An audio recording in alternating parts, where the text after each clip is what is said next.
Bismillahirrahmanirrahim.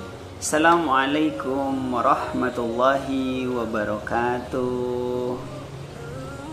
Alhamdulillah wa syukurillah hamdan thayyiban mubarakan fi.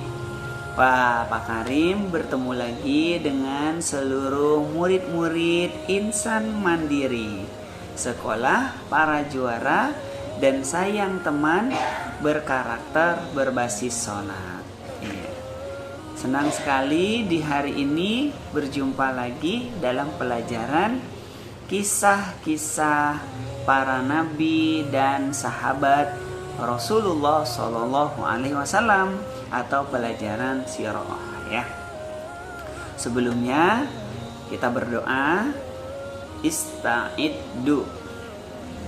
A'udzubillahi minasyaitonirrajim. Bismillahirrahmanirrahim. Bismillah wassalatu wassalamu ala Rasulillah sallallahu alaihi wasallam. Rabbi zidni ilma warzuqni fahma. Amin. Rabbi shrahli sadri wa yassirli amri wahlul 'uqdatam min lisani yafqahu qawli. Alhamdulillahirabbil alamin. Kita selalu bersyukur pada Allah Subhanahu wa taala.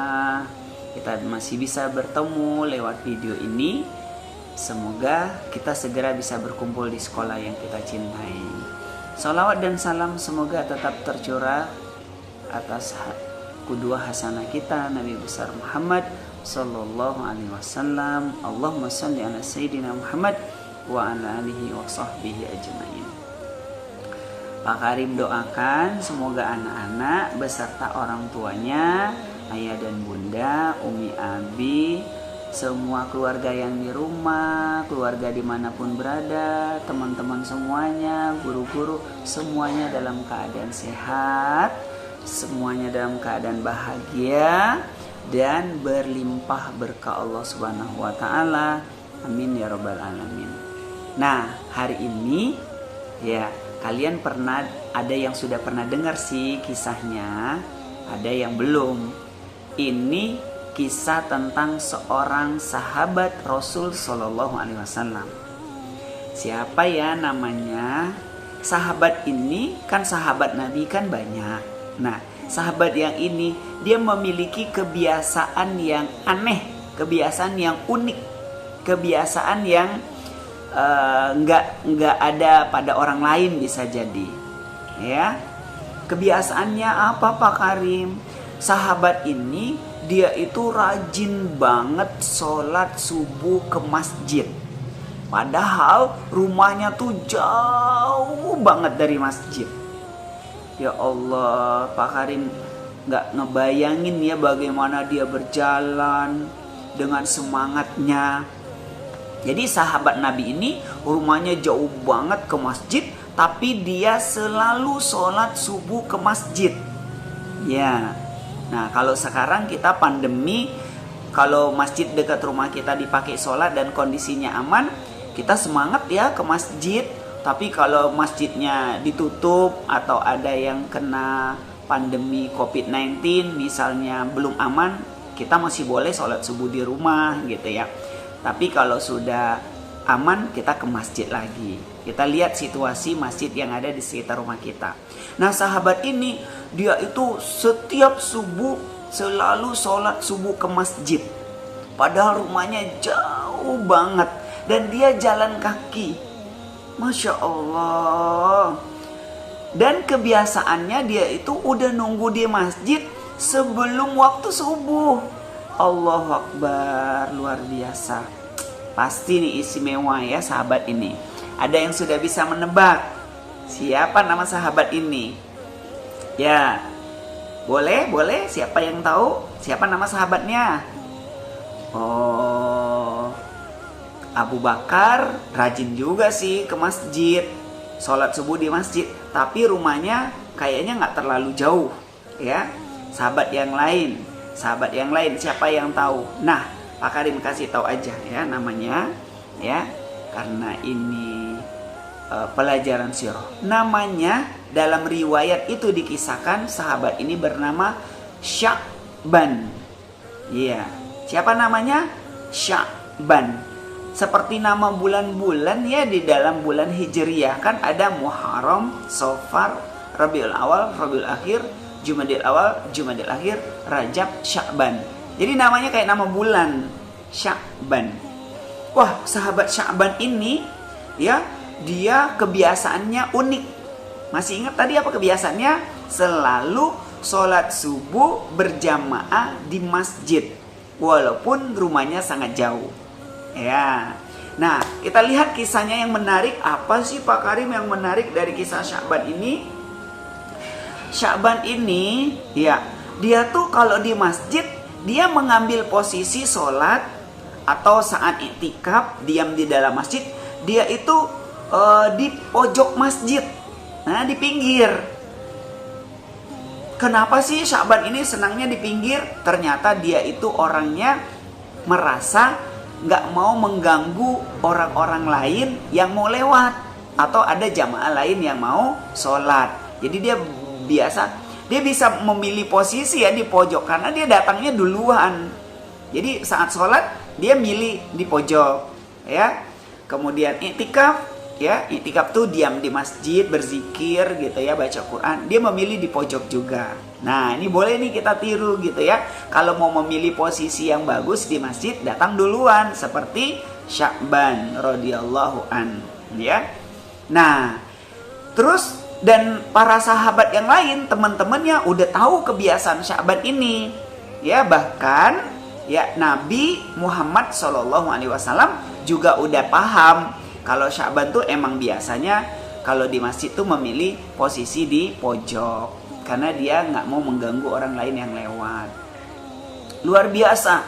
Setiap pagi ke masjid, berhari-hari, berminggu-minggu, berbulan-bulan, bahkan bertahun-tahun. Nah, pada satu hari ketika mau sholat subuh, Sya'ban ini nggak ada.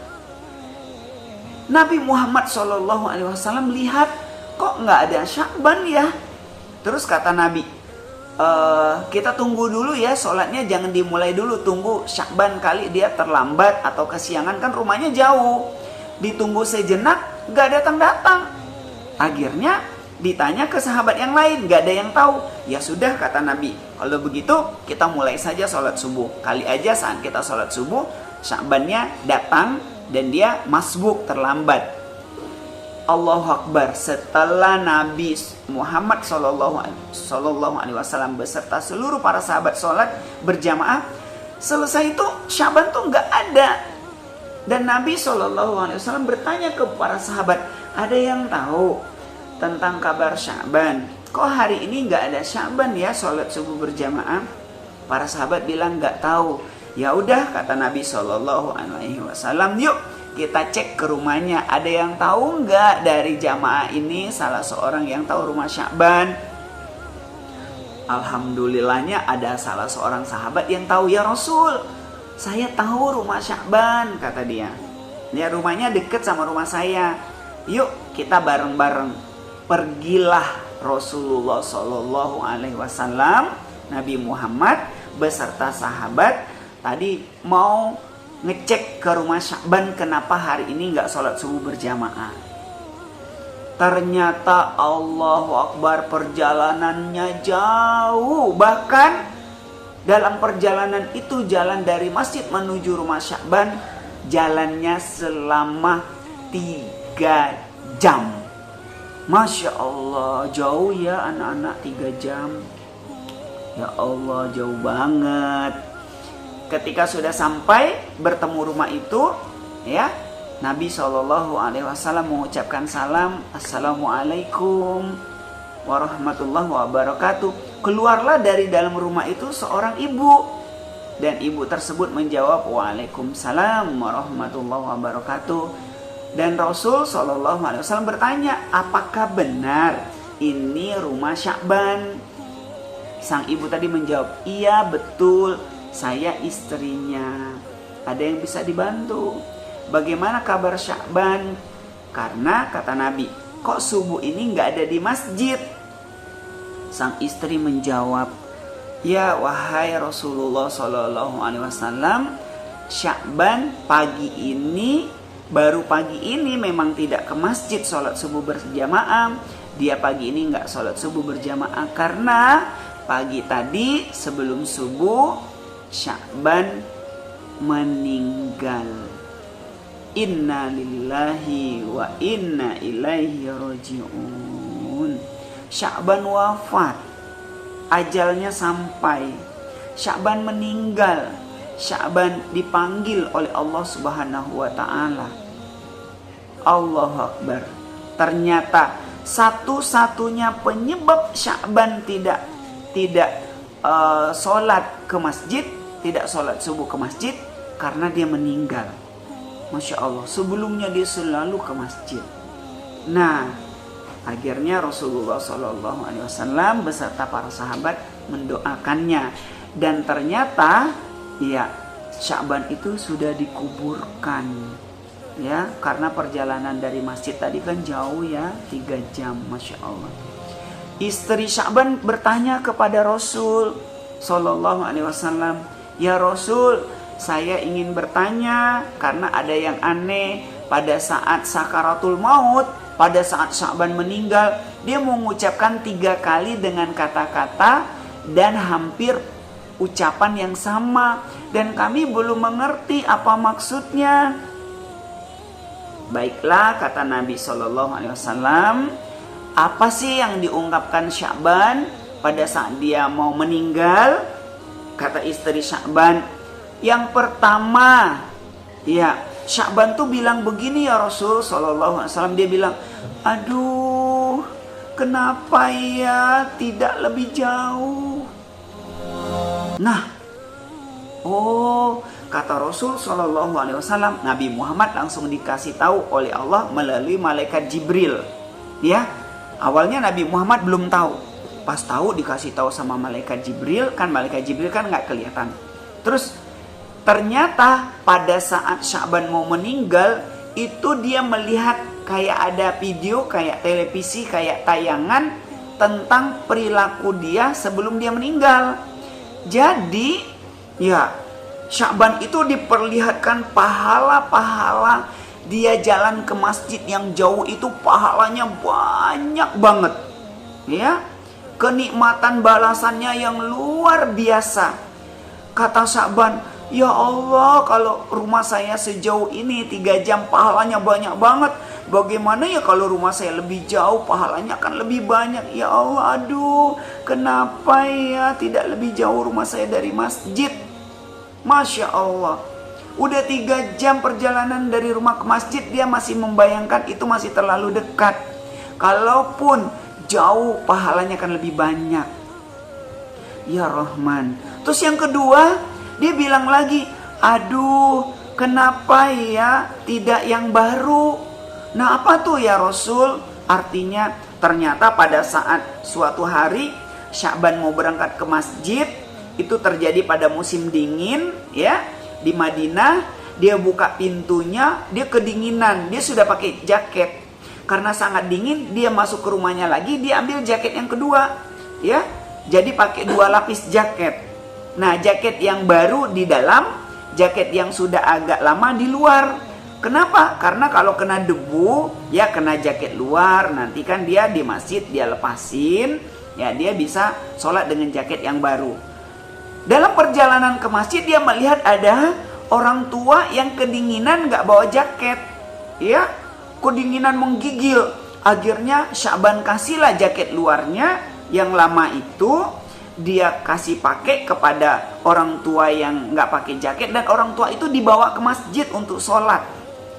Nah, pada saat sakaratul maut mau meninggal, Allah perlihatkan video itu, pahala dia memberi jaket yang lama itu luar biasa besar. Dan kata Sya'ban, aduh, kenapa ya tidak yang baru? Maksudnya jaket yang baru dikasih. Kalau dikasih itu lebih besar lagi pahalanya. Allahu Akbar. Dan yang terakhir, kata istrinya Sya'ban, ya Rasul, Sya'ban itu bilang, kenapa ya saya nggak semua. Aduh, kenapa tidak semuanya? Itu apa ya Rasul? Kata Nabi, ternyata Sya'ban itu pernah makan roti. Sudah dihidangkan 3 buah roti yang besar kan. Kalau di Arab kan rotinya gede-gede ya. Satu roti di Arab bisa ukurannya 3 roti kita di Indonesia. Nah, 3 roti dia santap, kemudian sedang direndam pakai air biar lembut. Ada pengemis yang lewat mau minta roti, dikasih 2. Sya'ban cuma makan 1 dari 3 rotinya, 2 dikasih. Padahal sudah 2 dikasih, dia cuma 1. Pada saat sakaratul maut Allah perlihatkan amalnya. Kata Sya'ban, aduh kenapa ya tidak dikasih semuanya, 3-3-nya. Kalau saya kasih semuanya, pahalanya luar biasa banyaknya. Masya Allah. Nah, di dalam Al-Quran, di dalam surah Qaf, surah Qaf, yaitu surat ke-50 ya di dalam Al-Quran, nanti bisa dilihat ayat ke-22 ya. Pak Karim bacakan, a'udzubillahi minasyaitonirrajim, bismillahirrahmanirrahim. Ya, laqad kunta fi ghaflatin min haza fakashafna anka ghita'aka fabasarukal yawma hadid. Apa kata Allah? Sungguh kata Allah, kamu yang lalai tentang peristiwa sakaratul maut, kamu yang lupa bahwa nanti ada sakaratul maut, kamu yang gak ingat nanti mau mati, kata Allah, maka Allah akan perlihatkan, akan Allah buka yang tertutup mata kamu, sehingga penglihatanmu pada hari itu menjadi jelas. Jadi pada saat sakaratul maut, kata Allah, Allah kasih lihat amal-amal kamu di dunia. Masya Allah ya anak-anak, kalau kita pernah mengambil sampah, buang sampah pada tempatnya, itu Allah kasih lihat amalnya. Yang pernah nolong, sayangin, jagain adiknya, bantuin ibunya di rumah, merapikan buku, menjemur handuk, membantu orang tua berbelanja ke warung, pijitin orang tuanya, injekin ayahnya misalnya gitu ya, membantu nuangin minum, membantu teman, mendoakan, semua amal-amal baik itu, berinfak Jumat, wakaf Jumat, semua Allah perlihatkan pada saat sakaratul maut. Masya Allah. Nah, dari kisah ini kita bisa mengambil motivasi. Sya'ban saja, salah seorang sahabat Nabi, dia begitu menyesali, ya Allah. Tapi dia bukan menyesali perbuatannya, tapi yang dia sesali adalah mengapa dia tidak optimal, tidak maksimal, tidak lebih semangat. Makanya anak-anak ada kisah-kisah orang yang sudah meninggal tuh, dia minta, ya Allah saya mau hidup lagi, ya Allah. Mau ngapain? Saya mau bersedekah gitu. Kan gak bisa lagi gitu ya. Makanya mumpung kita masih hidup, masih sehat, Allah berikan rizki, kita bersedekah. Insan Mandiri punya program infak Jumat. Ada program IM Care, Insan Mandiri Peduli. Sekarang Insan Mandiri sudah meluncing wakaf Jumat. Jadi anak-anak menyumbangkan 1.000, 2.000, 10.000 dengan niat wakaf, maka menjadi jariah. Pahalanya terus mengalir. Tolong dikasih tahu, diingatkan orang tua kita, keluarga kita untuk berwakaf ke Insan Mandiri. Boleh 1.000, boleh 10.000 nanti menjadi amal jariah. Ini saja ya anak-anak, cerita Pak Karim pada pagi hari ini, pada siang hari ini. Semoga kita bisa mencontoh sahabat Sya'ban ini, yaitu semangat beribadah, rajin ke masjid, dan saling menolong bagi yang lain. Terima kasih, salam sayang penuh cinta dari Pak Karim, peluk dari jauh buat anak-anak hebat. Kita berdoa semoga pandemi segera berakhir dan kita bisa mengambil banyak hikmah, bisa berkumpul lagi di sekolah yang kita cintai, Insan Mandiri. Salam buat ayah dan bundanya dan salam sayang buat murid-murid Insan Mandiri. Semoga Allah kumpulkan juga nanti kita di surga Firdaus. bersama Rasul Sallallahu Alaihi Wasallam. Terima kasih dari Pak Karim. Pak Karim pamit. Ya, assalamualaikum warahmatullahi wabarakatuh. Tetap semangat belajar ya.